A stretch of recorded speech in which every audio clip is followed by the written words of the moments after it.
Okay, we're live. Okay. Should I start or? Okay. Yeah, you go ahead. Okay. I guess while we're live, hello everyone. It's been a while.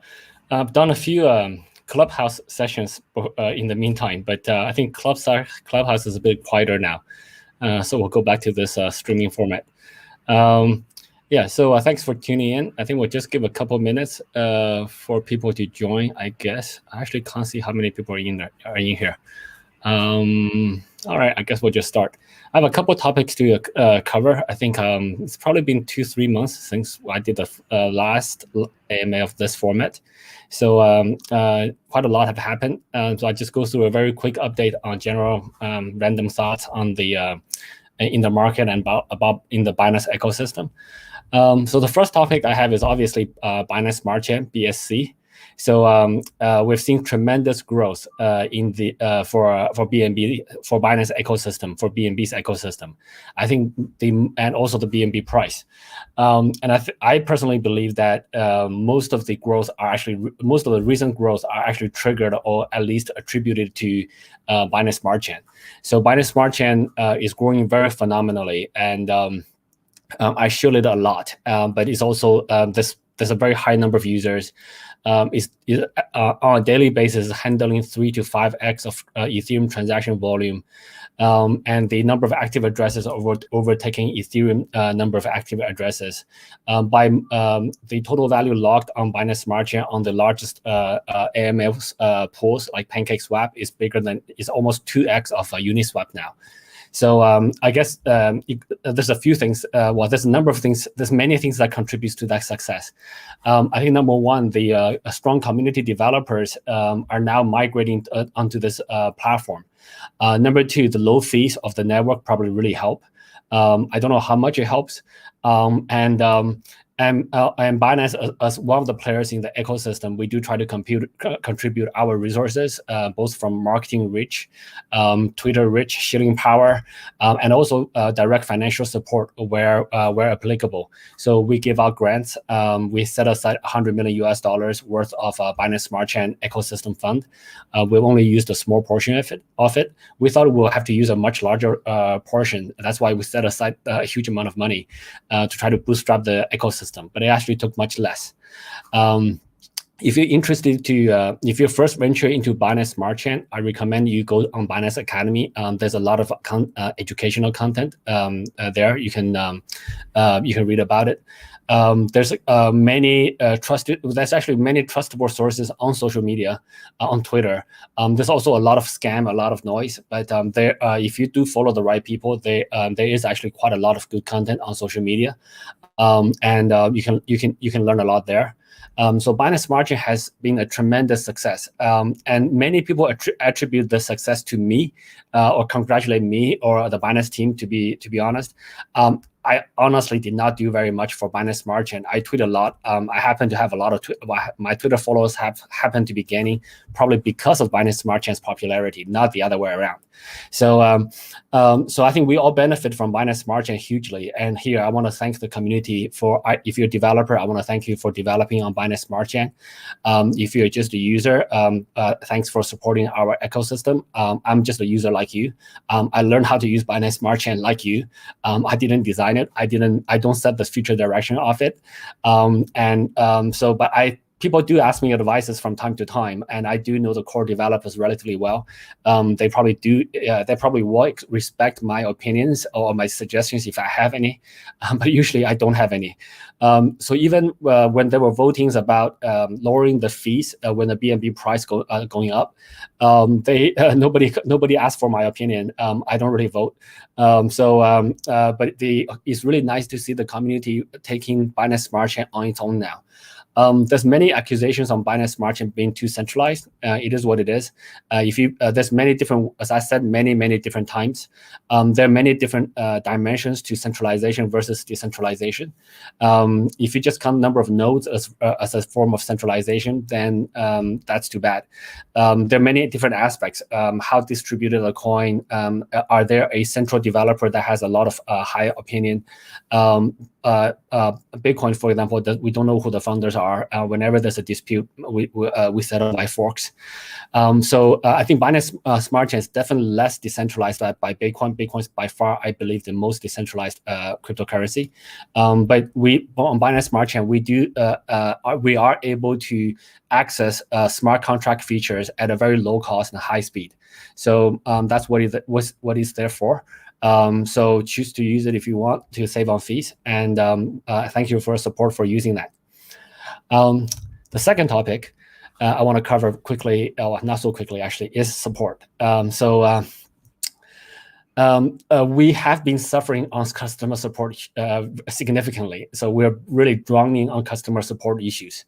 So the Binance customer support, the demand has increased more than 10 or 20-fold over the last few months.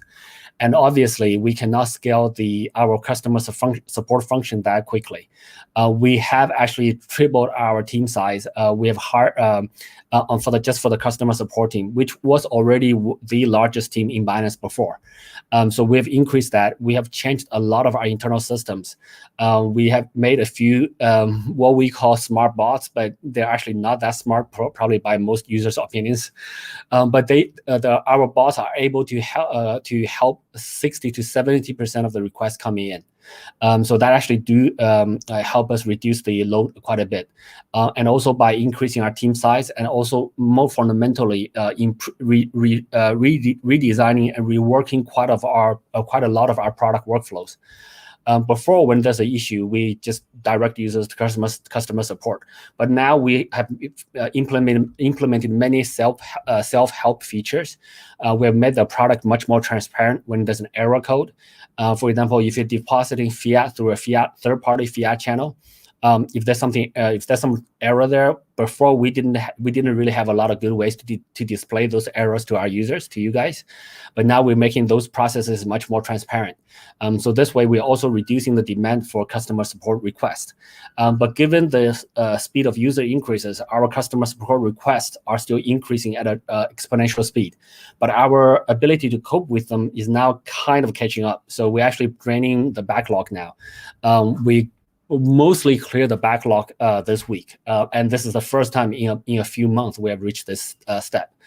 But we still rely on a lot of the automated functions. We still don't have a one-on-one. We still cannot provide a one-on-one human customer support for all cases. And some of those automated responses, batch processing, are not great. So we apologize. I apologize about it. We're still improving that. And we're still ramping up our customer support team.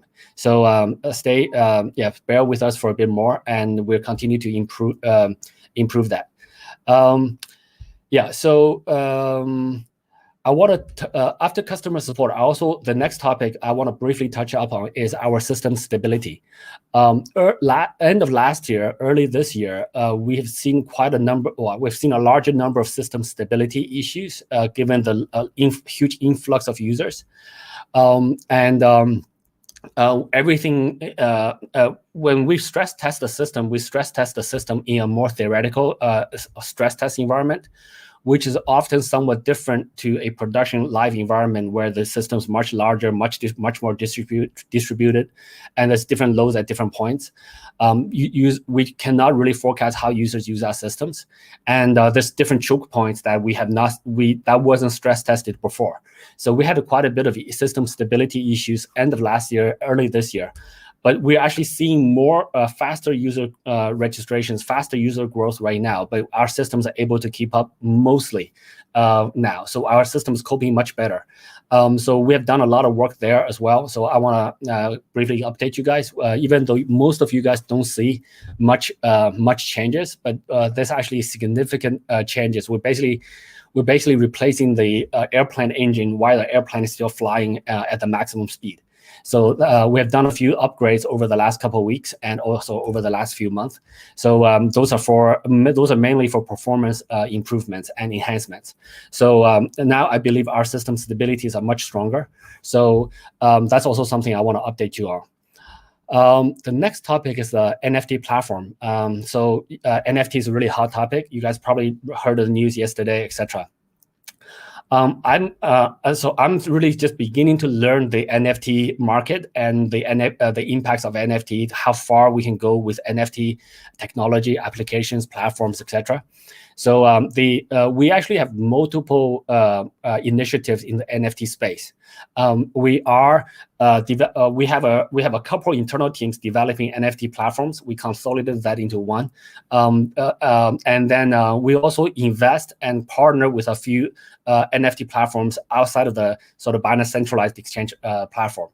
On the centralized exchange platform, we will have an NFT market that will share the same account system with Binance.com.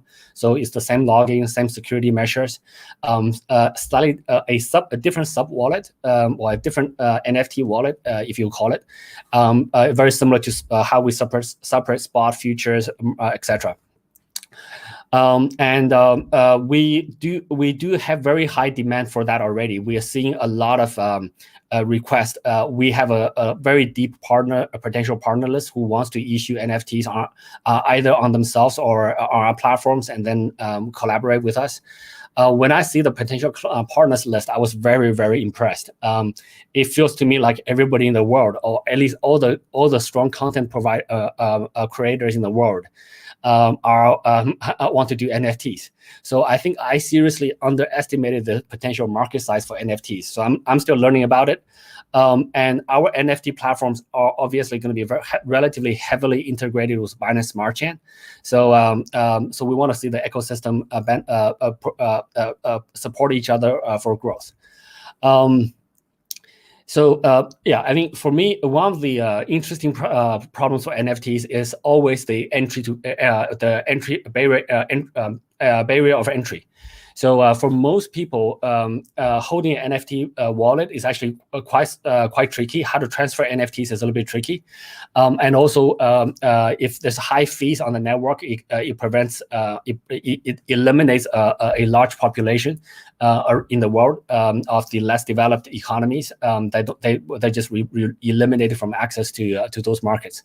So we want to provide a low entry barrier market and provide more access to people all around the world for people to access NFTs. And this, on the flip side, we then provide this large marketplace to content creators, to NFT creators, so that they can distribute, they can target a much larger audience. We think that's the best way to go. So that's kind of the aim. I think the Binance, the centralized the Binance NFT market on the CEX will launch within about a month or so, give or take. Don't hold me for it. I'm actually not leading that project. This is one of the really interesting things about Binance. I'm leading very, very, very few projects in Binance right now, almost none. All those projects are led by very strong leaders within the Binance teams or ecosystems. They all have strong leaders. They all have relatively independent teams, and so I didn't know about the PR release until I read about it in the public market. So that's kind of how Binance is organized. We're much more decentralized than most centralized organizations, than most companies, if you call it. The next topic quickly, this is probably the last topic I will cover before we go to questions from Twitter. This Binance Card. So we have a lot of demand for Binance Card. I use it every day. Where is it? And it's one of this really neat tools. We have a huge strong demand for it, and so that's the card. It's really, really convenient. It really removes the barrier. It removes the whole set of processes I have to worry about manually before, which is how much petty cash do I need? Where do I sell my coins? And then convert it into $500 worth of fiat so that I can withdraw it into cash and carry physical paper money on me in my wallet, or actually real physical metal coins, which is really a pain to carry. So now with this card, I no longer need to do that. And it's available in Europe now, and I believe we're launching in additional regions very, very soon. The team has been working on additional regions. Not so much the team. We have to partner with traditional banks to provide this card. So those have taken quite a long time. But now we are at the stage where we will be able to roll that out to much more regions in the world.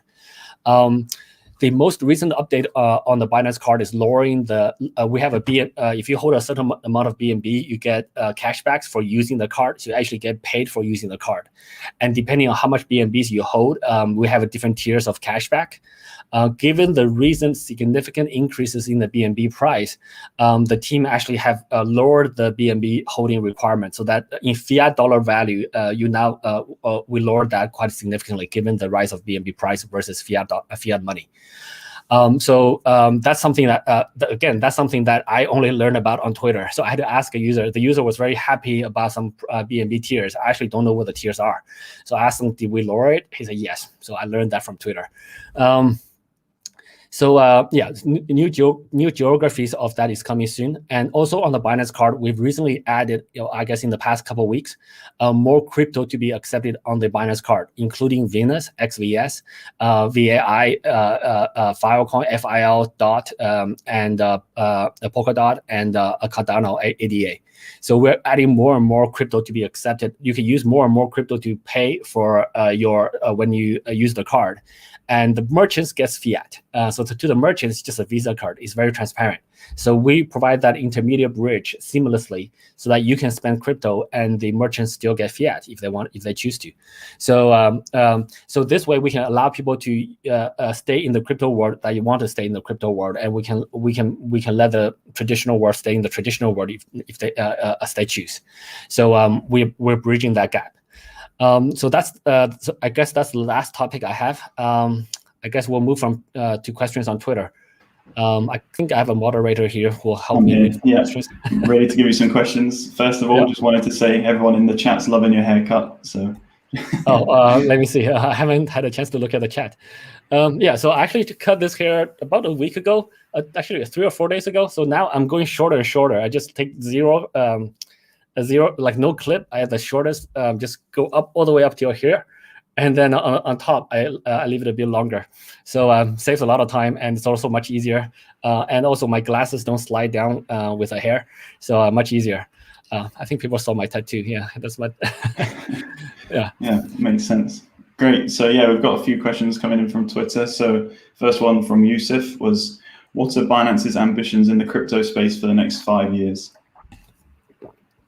I think for Binance, the goal is always to provide tools people use. There's many different ways to explain it.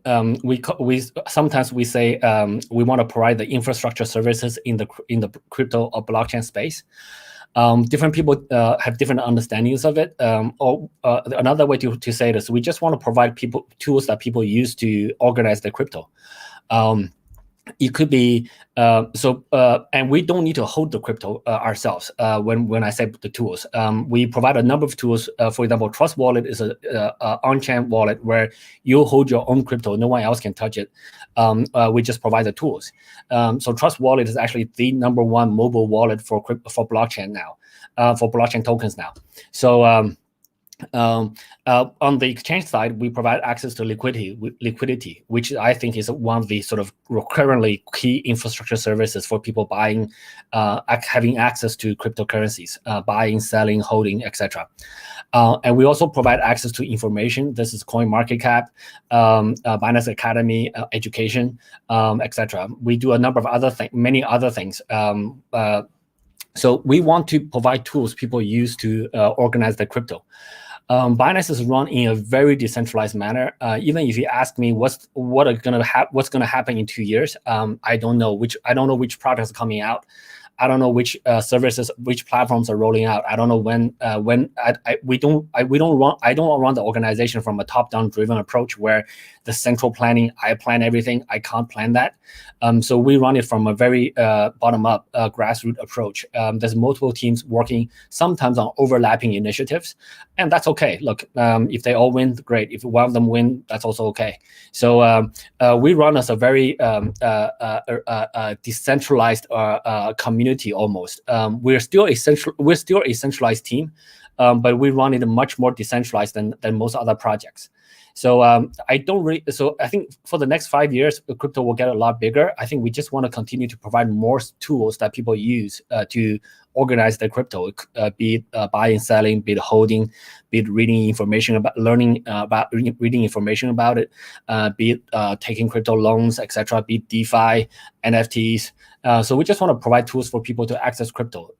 And I don't know which specific products are going to come out over the next 5 years. I probably don't even know over the next 6 months, less than 5 years. So, excellent, great, thanks for that. Yeah, so the next one is from @bnew, and the question is, what does a normal week in your life look like? So a normal day usually for me starts around 8:45ish. I have a daily call at 9 a.m. With what we call the senior team in Binance. And it's a daily call so that we don't have to organize calls every day. Given that we work remotely, I do recommend people working remotely always have at least 1 to 3 daily calls, so that you don't have to worry about organizing calls. Usually one with your bosses or one with your colleagues, probably together with your boss, one with the people who report to you, and one probably with various projects you work on. That's a trick we've learned working remotely. And so I just have calls. Most of my calls are half an hour long, and some calls are 15 minutes long. Some calls go for an hour. And on a typical day, I probably have somewhere between 15 to 20 calls. And usually at the beginning of the day, I may have like 10 calls, but then the calendar fills up. I do have a very good assistant now helping me to organize my schedule, so it gets pretty full. I do block a little bit of time for. I skip lunch. I eat a very light breakfast. I skip lunch and I eat but I do block usually an hour or two for dinner, just to relax a little bit, and then I pick up again around 9 o'clock. From 9 to 12ish, I usually have somewhere between 4 to 5 calls. So that's, and then I go to sleep around 2 o'clock-ish. So I get between midnight to 2. I screw around on Twitter, browse the internet, etc. Listen to a book for half an hour or an hour. Sometimes play some stupid chess game or a Tetris or something like that, just to relax. So that goes on for about most of the 5 days. On Saturdays, we have a weekly, much larger meeting for the sort of a weekly meeting. And that happens on a Saturday morning at 10 a.m. for me. And again, we have people all around the world. There's about 50 people joining that call at different time zones. And for many of them, it's a Friday night. For many of them, it's Saturday morning. And then Saturdays, I usually have like 5-6 calls. It's usually a light day, and the Sunday's usually a bit lighter. So I usually do take a day break now on Sundays. So yeah, that's kind of the rough schedule. It changes from day to day. I don't do anything that's operationally required in Binance. Anything that's required operationally, I don't get involved. There's always somebody else involved. If any operational stuff depends on me, it's gonna get stuck because I'm always in meetings. I'm always dragging around in different directions. I don't really have a set schedule, so I don't handle any of the operational stuff.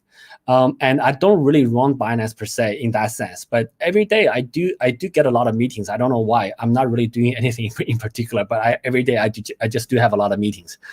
So the calendar fills up. I do exercise a little bit every day. I think my back is still recovering, and it's getting stronger and stronger. I don't think is strong to the point where I can jog just yet. The doctor recommends against it, but I'm lifestyle-wise, standing, walking, sitting, no issues. I swim a little bit. I just swam for like half an hour, so not too long. I swam like for half an hour about half an hour ago. So yeah, that's kind of. So I do exercise a little bit. I really don't get stressed out. I feel pretty lucky to be able to do what I do, which I think is really meaningful, and to help increase the freedom of money and to help spread crypto, to provide access to crypto. I think that's hugely meaningful for our society. So I don't really get stressed out. If I'm tired, I take a break. I sometimes take a nap during the day if I didn't sleep well the previous night. I do sleep. I sleep about 6-7 hours a night, which is pretty good. Yeah, things. So it's a pretty normal schedule, but it's relatively packed. But it's what I like to do. It's what I enjoy doing. So I don't feel stressed out at all. So in summary, very busy week. Usually, but it's okay. It's fine. It's fun. Good. Yeah. So the next question is coming from pretty much everyone that's watching is when will you list my coin? So they want to know just generally, I guess, more about the listing process. Yeah. So I wrote a very simple blog post on LinkedIn. I think 4 years ago. 3 years ago. But very fundamentally, there's a couple of things I can summarize. If you search for CZ Binance listing tips, you can probably find it. It's a LinkedIn article. Not much have changed. The number one thing we look for is number of users. So if a project or if something have a large number of users, it has value. So that's utility value. So it's a very simple thing to do. That's the most simple thing to judge. So if a project has millions of users, every exchange is going to want to list it because we want that liquidity. We want those users. If you don't have users, then it becomes much trickier. Well, actually, let's stay on the users for a second. How you define users is a little bit tricky. Do you define as a number of active addresses on the blockchain? Do you define as a number of active transactions on blockchain? Do you look at Twitter followers? Do you look at share of voice on social media? There are various ways to measure that. Do you look at Facebook followers? Do you look at Telegram group size? And do you look at developer code commits? So there's a number of those things that we could look at. But we actually look at all of them.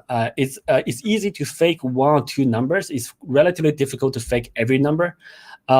So that's the number one thing we look at. If you don't have users, then for Binance, we take a very, very cautious approach for listing relatively new projects.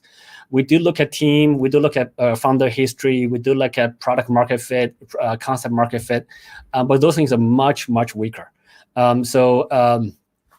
We like projects with users. We do list, but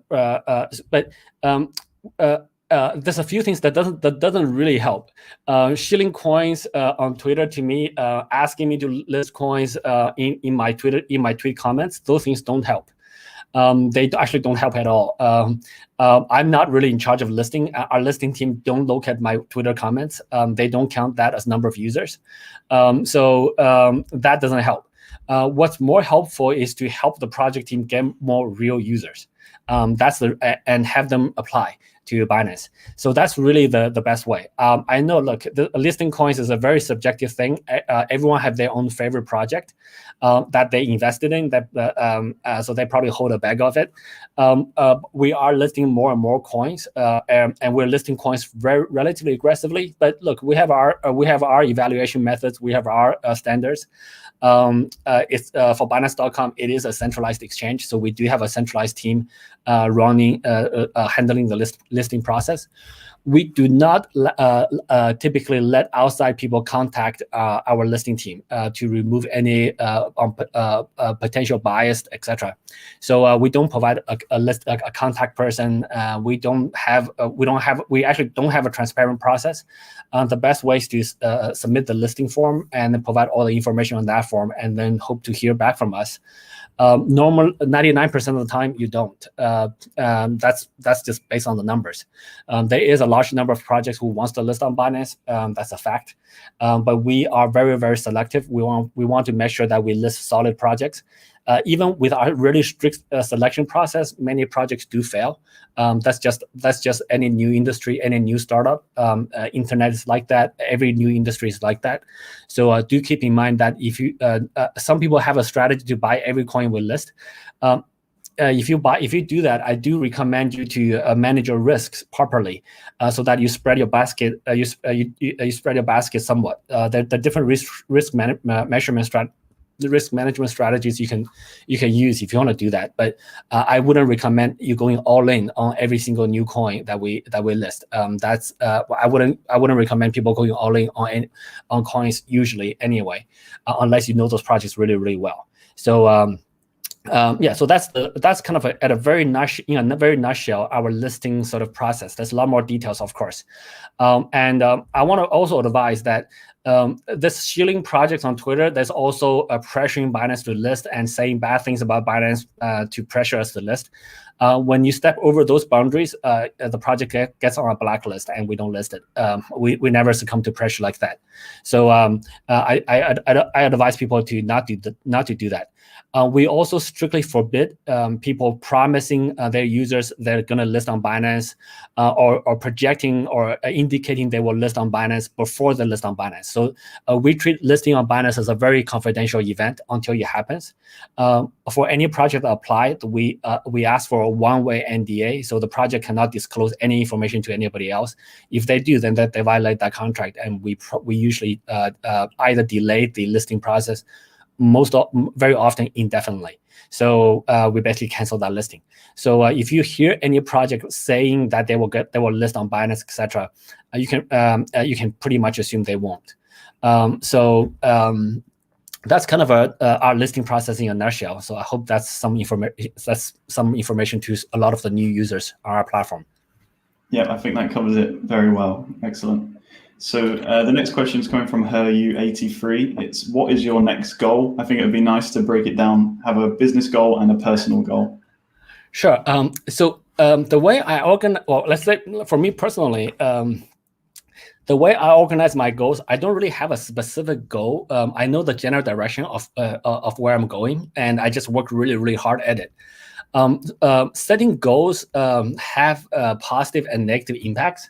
The positive is, yes, it is a very clear benchmark. You feel a sense of achievement when you reach it, and you can take one thing off. There's a lot of downsides. If you set the goals too low, then once you pass it, you have a tendency to stop, then which actually makes you work less harder. If you test too far, you may get demoralized, and then you don't. Then you give up. And also, goals are less. Once you set a goal, we live in a dynamic world. Things change very quickly. You have to readjust goals all the time. So I just set a general direction, and so for me, it's really just to help to increase the freedom of money for people all around the world. That's a very generic, high-level direction. Anything that we can do to help to go in that direction, we will do. And I pretty much work. I do relax and I do chill out sometimes, but I think I'm generally a fairly hard worker because I think this is a very meaningful thing for me to do, and it actually gives meaning to my life. So this is something. So for my personal goal, I just want to help to increase the freedom of money for people all around the world. I don't have a number per se in 5 years where I want to achieve. We want to help crypto market to reach, I don't know, 80% adoption, stuff like that. Those things are very hard to predict. For Binance internally, we do have goals, we do have KPIs, we do have OKRs, but those are relatively short term. Those we set on a quarterly basis. So for the next 3 months, we can have a short term goal to reach some certain number. So for Binance, we actually don't use absolute numbers either. We are in a very highly volatile market. Even though I don't like to look at horizontal competition within the market. We want to grow the market, but we also use sort of a pair comparison benchmarks, because when Bitcoin's price is going up really crazily, everyone's rushing into the industry. Every platform is going to get more users. When we go through a bear market, the rate of new users coming in is actually much slower. So just using pure numbers alone does not mean our team's doing well or not well. So we do benchmark a little bit against the industry, but overall, though, overall for the longer term, for Binance, we don't have 2-year goals, we don't have 5-year goals, we don't have those things. I think it's impossible to predict for that period of time, given that everything's changing so quickly. But we do have many successful projects, and ecosystems in the space. So somehow the structure is working.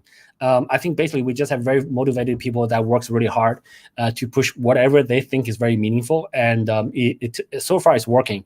It's a lot of issues, but so far it's working. So I don't have specific number target-based goals. I'm not trying to become richer. I'm not trying to move up on some list.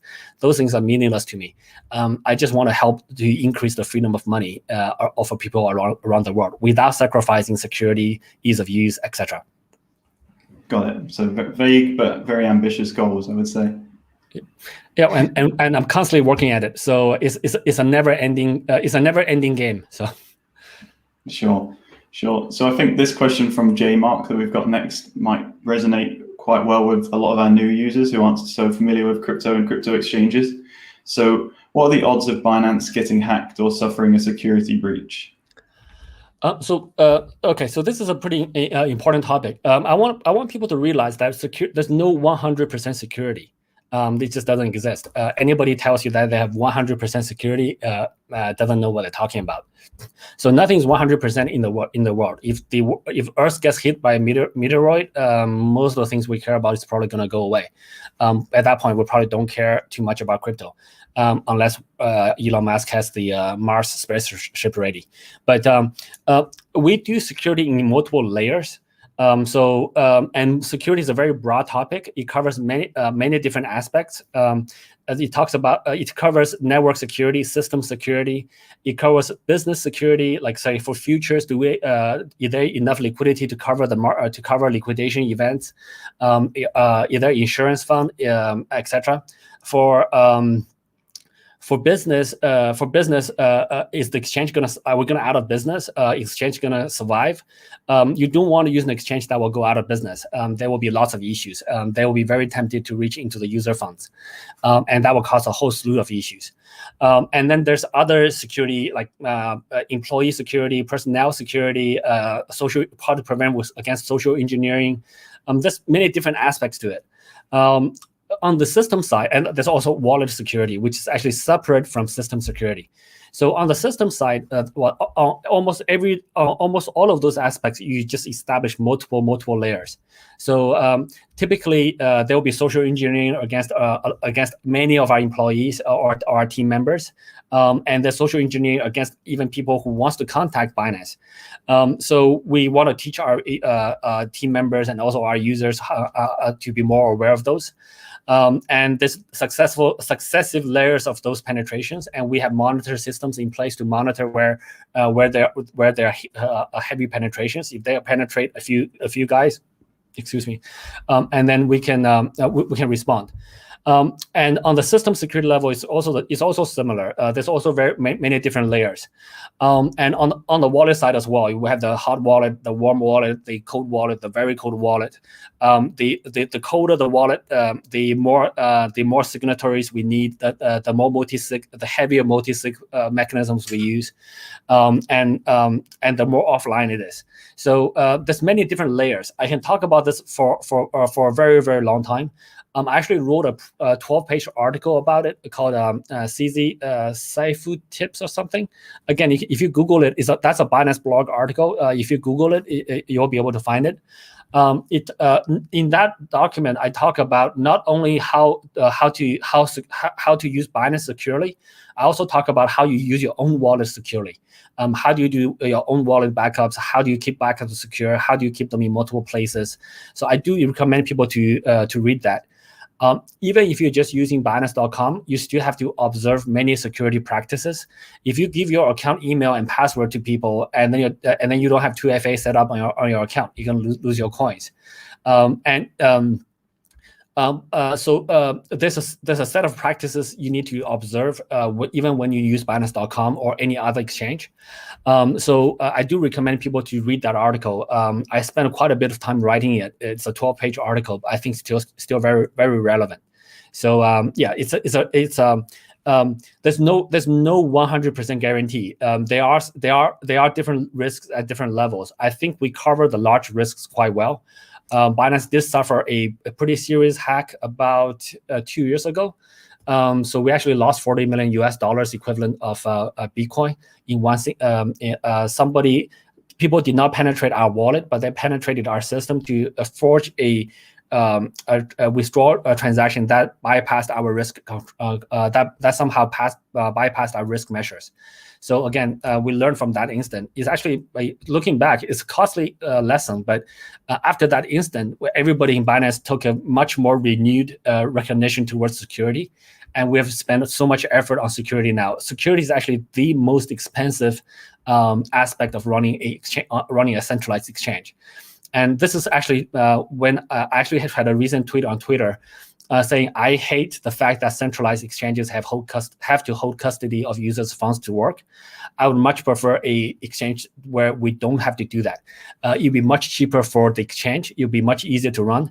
That's basically what DeFi is right now. So I'm actually quite pro DeFi for that reason. And but today, still today, the majority of users still prefer to use a centralized exchange. And we're here to provide pro tools that people want to use. So we're here providing that. But we do take security extremely cautiously, and I can talk about this for a long time. But it's going to be too long of a topic to talk about here. But for regular users, I do recommend you to read the CZ Cipher tips or security tips. If you Google it, you'll come up. That article gears much more towards, as a user, what do you need to do to safeguard your tokens, even if you use a centralized exchange. You still have to observe very serious security precautions. So I do recommend everybody to read it. There we go. If you got some time this evening, go and read CZ's blog there. That will be very helpful for you. So this next one from Marco, I like this question. So you've tweeted about Elon buying Bitcoin before, and perhaps you even predicted it before it was announced. Are you aware of any more whales and big corporations joining our party? And keep up the great work. Sure. I think I can tweet about. I think it's pretty safe to tweet about any organization that's going to be long lasting. They will buy Bitcoin sooner or later. So I think those tweets will never be wrong. Well, almost unlikely to be wrong. And Elon was tweeting about Bitcoin quite early on, even though it took him a couple of years after that to personally and also have Tesla buy Bitcoin. So I think that's pretty easy to forecast. Anyone who have exposure to Bitcoin eventually will own some of it. Bitcoin is an entry coin. People will buy it sooner or later, just that they may not realize it just yet. So that's a pretty easy thing to predict. I'm aware of, I do have other what we call whales or big or corporations talking to me about Bitcoin or crypto or even Binance coin all the time. So yes, that happens all the time. But I actually don't know the specifics of how much people buy or etc. They don't tell me that. They may or may not have accounts with. Most of them may have probably will have accounts on Binance, but I almost never check user balances myself. I actually don't ask my team to check it for me. I don't think it's a very ethical thing to do unless we have a business reason to do it. So if a friend of mine reaches out to me and says, "Hey, CZ, lost my account, need your help," and then I'll check their account. But normally, if they don't reach out to me, I don't check our user accounts. For me, I don't think that's an ethical thing to do. If there's no business need, then we don't check those accounts. At least for me personally. And I rarely have a business need to do that. I rarely have a valid business need to do that unless they reach out to me for help. So so I don't know who's buying how much, but I just hear from like sort of random conversations they have with me directly. But I do know a very large number of major corporations are looking into buying Bitcoin or other crypto. What's interesting is almost. I would almost say this: any famous magazine, video, TV, cinema, or what do you call it, movie studio, etc. Most of those guys are thinking about issuing NFTs. I would not name any specific ones, but I have.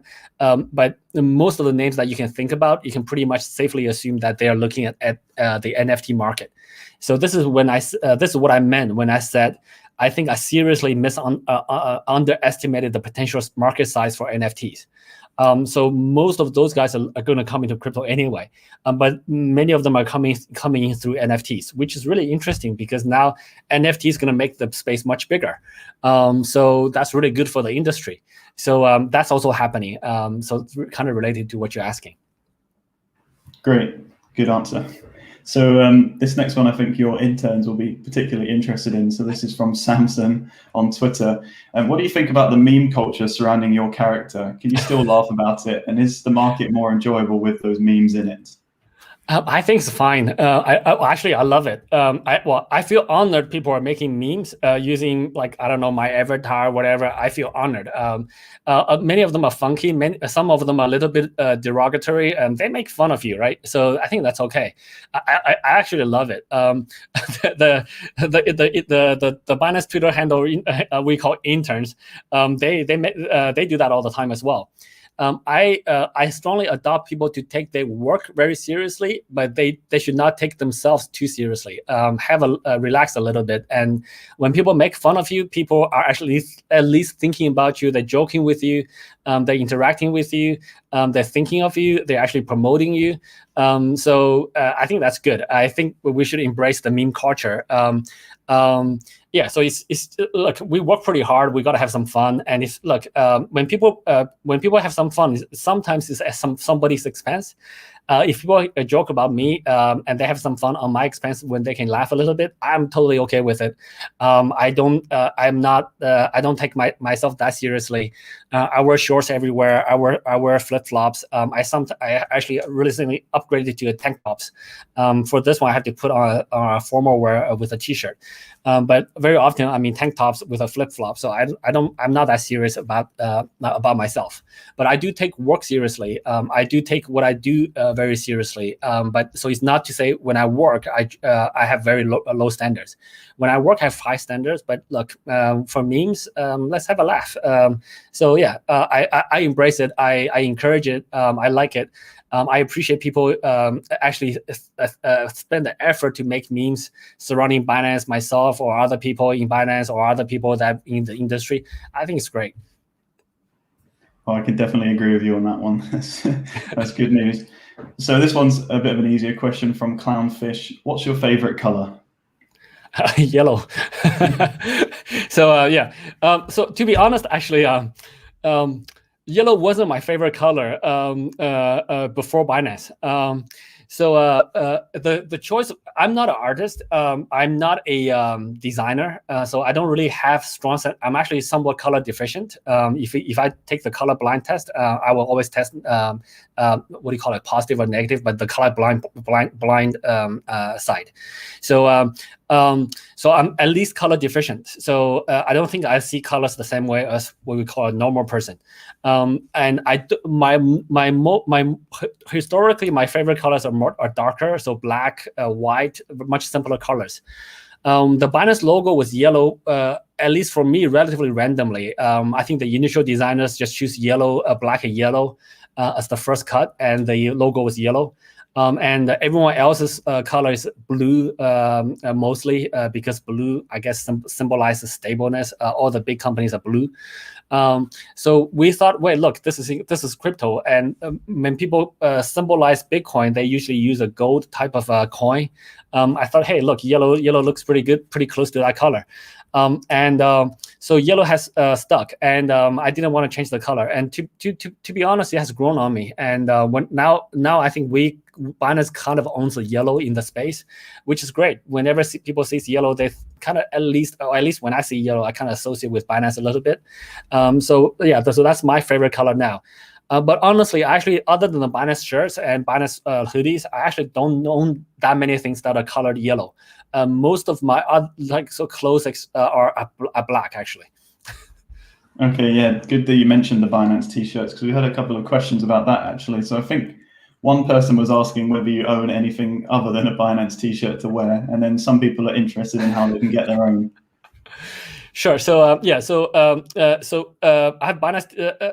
So I do try to be very consistent with the sort of Binance branding. So this is the thing that I, even though I don't take myself too seriously, but I do take work seriously. Whenever I don't think that many people have seen me appear publicly or on TV or on live broadcast without some kind of Binance collar. I'm actually very conscious about that. I do want to have a very consistent image about who Binance is, our brand imaging, etc. I just want consistency. So I want predictability. And I do wear non-Binance clothes normally. So I'm not always in a Binance shirt. And especially nowadays, if I go out on the street, if I wear Binance merch, it's relatively easy for me to be recognized by people, and I have to I have to chit chat with them a little bit, and then most likely I'll be running late for whatever I'm doing. So I usually am just in black normally, but when I do appear for a Binance work related, either podcast, live streaming, etc., I'm usually in a Binance t-shirt or a hoodie depending on the temperature. So I do wear Binance merch quite a lot. I have quite a lot of that at home. And for the Binance merchandise, we don't sell them. Many people want to buy them. We are not in that business. We're not Under Armour. We're not trying to compete with those guys. So we give it away for free to people who are supportive of the Binance ecosystem. So the best way to get it is to be supportive in the community. If you're on Telegram, help address questions in your Telegram groups. If you're on Twitter, help address people's questions. If you're on Facebook, help promote us. If you're using Instagram, help promote us, etc. And that's the best way to.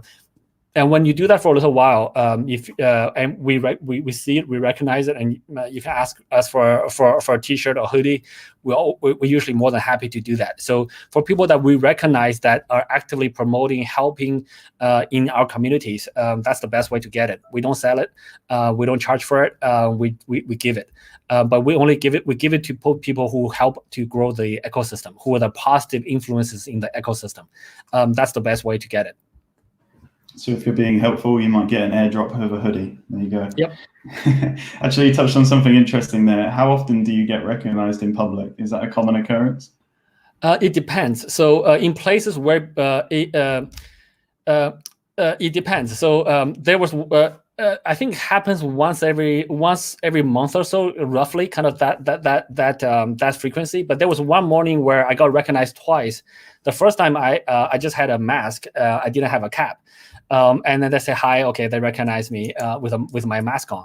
Later on, I put on a cap. I had a cap and a mask, just showing my eyes, and somebody recognized me.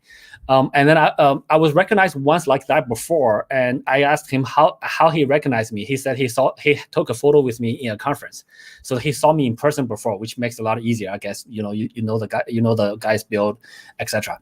The other morning, the guy who recognized me, mask and cap, I asked him have he seen me in person before. He said no. So that's quite surprising.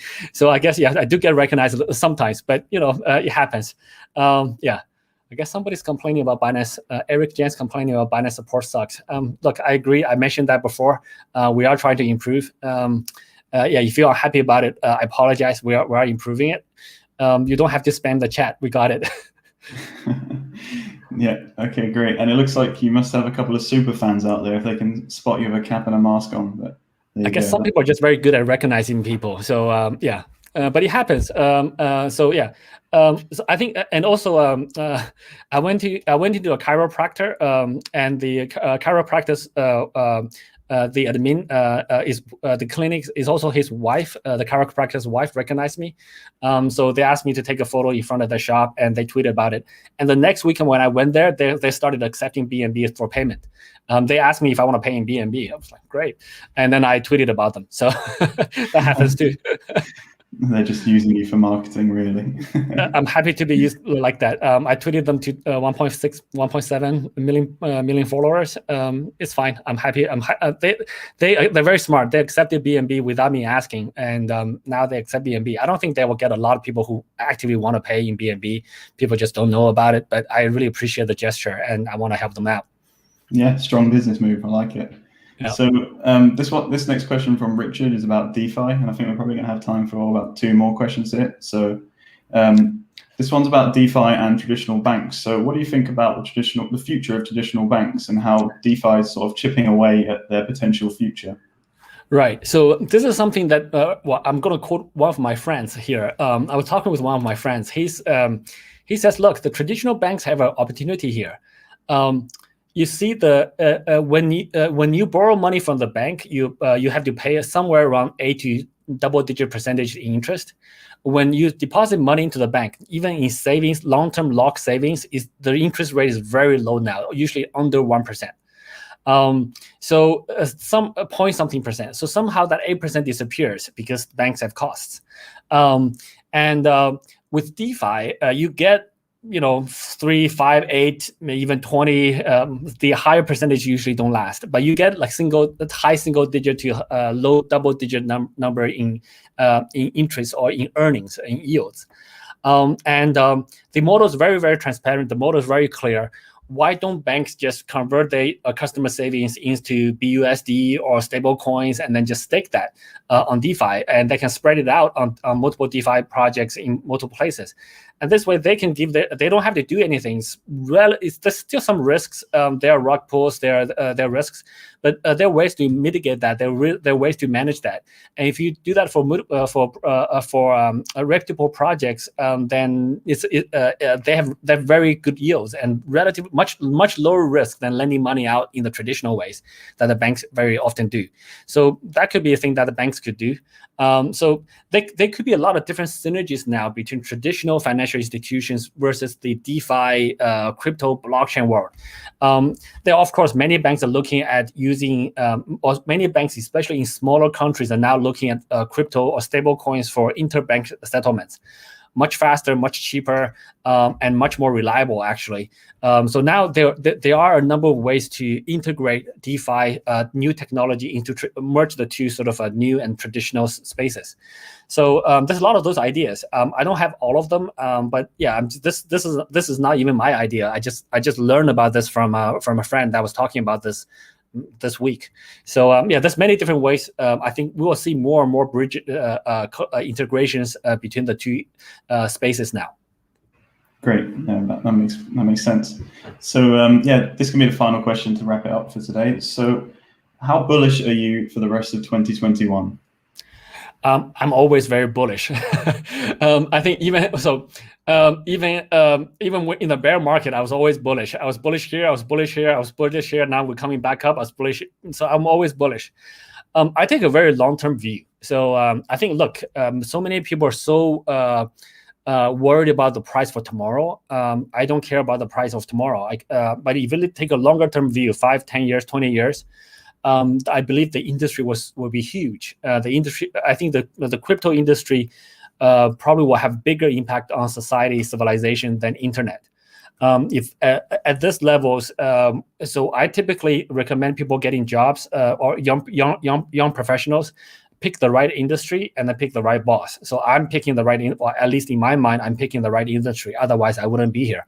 So I'm very, very bullish for this year. I think also, to be very frank, this is not financial advice, but if you look at all the previous peaks, usually has a high peak and then it has a significant drop. Right now, Bitcoin is still holding very strong at 50K, 60K. There are corrections. There are 20% corrections, but those are nothing in crypto space. So it doesn't feel like we're at the end of a bull run to me. I could be wrong. I could be very wrong. But I'm always bullish. So don't take my word for it. But I also my advice is my personal principle philosophies. Bullish people accomplish a lot more in life. Don't be pessimistic. Optimistic person usually accomplishes a lot more, even though they're wrong equal number of times with pessimistic people. But the thing is, pessimistic people don't do much, whereas optimistic people, bullish people, do a lot. They have the energy to continue to execute, continue to push. So we continue to push in bear markets. Even when the market is going down, we continue to push. I'm always bullish. And look, take a longer view. And we went through multiple cycles already. Like the bigger cycles are every 3, 4, 5 years. Sometimes they're longer, sometimes they're shorter. Who knows? But look, we just keep building, and the market always catches up to value. And I think I think the industry is building a lot of value now. Excellent. Yeah, I think that rounds out very nicely. Any other messages you'd like to leave everyone with?